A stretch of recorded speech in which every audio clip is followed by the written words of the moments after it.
And no one's the same. That's the thing. It's like how much of it is environmental factors. Like I can speak personally. I have developed some like low-grade form of ADHD, but not because I was born. What does it mean? Meaning, okay, so like in the past, I could read books for hours and hours on end, right? Like I loved reading books.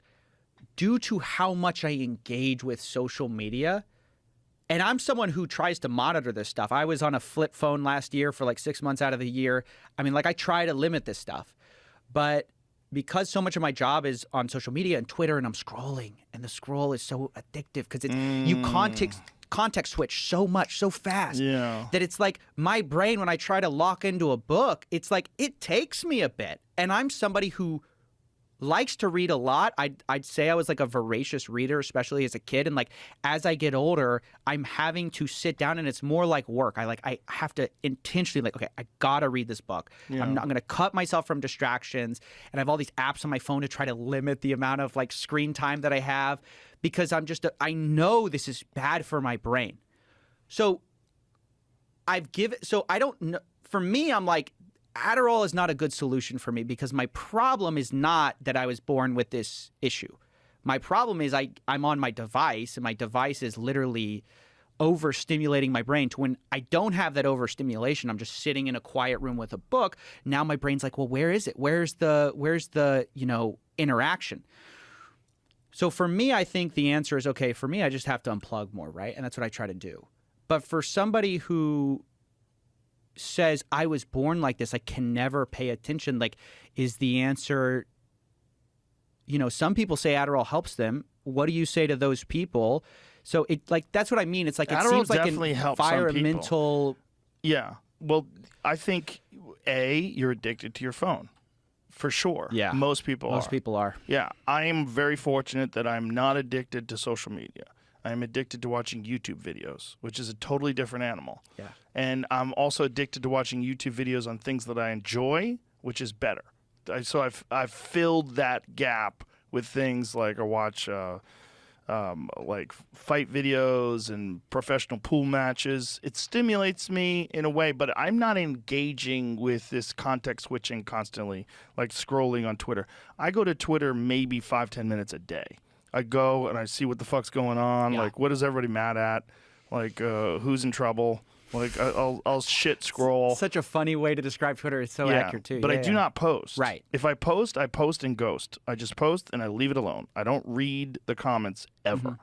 I don't read any of my comments. And I think that's great. That is very important for famous people. It's very, very important, because I have friends that don't, and they'll come to me and, you know what they're saying? I go, how do you know what they're saying? Like, what do you give a shit? I watch people ruin their lives by looking at these like their screens. No, it's kind of hard, because when you first like kind of come on the scene, you get a little attention. It's like intoxicating. And like, you want to engage too. Yeah, because it's like at these are your first fans. That's fun, and it's like when you have 1,000 people watching you, like that's like beautiful. Yes. It's like there's this community, they're resonating. You have time to you can respond to people like intelligently.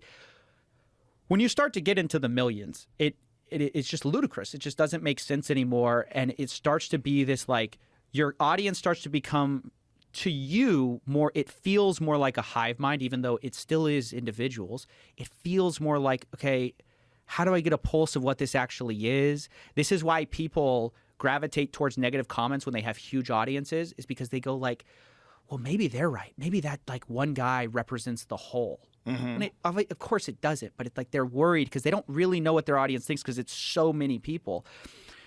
So I know it's the right thing to do to unplug. At the same time, I'm like, okay, I have to know the current events. I have to know what's going on. So like, that's one of the worst parts about, I love what I do, but it is the worst part of my job that I feel to some extent I kind of have to have my finger a bit on the pulse to know who's into what's big.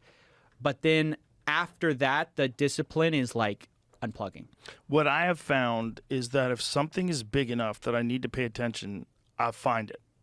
I find it through other methods. I find it through friends. I have so many friends, like, do you know about this? Do you know about that? Like, even sometimes when people are mad at me, like, what's going on with you and that person? I go, what are you talking about? I literally don't know. And then they'll tell me, I don't want to look at that. Like, leave it alone. Like, I don't give a fuck.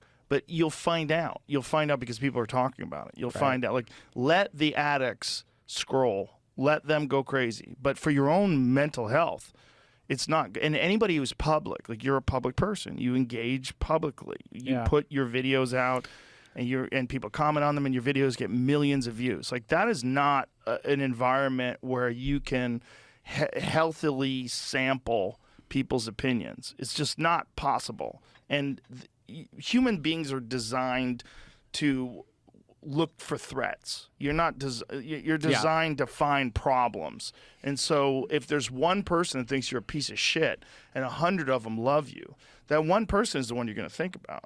And you're going to go, oh. And they're confirming your worst fear. Yes, like your worst imposter syndrome. Yes. They're like, you are crap. And you go, oh, man, I knew it.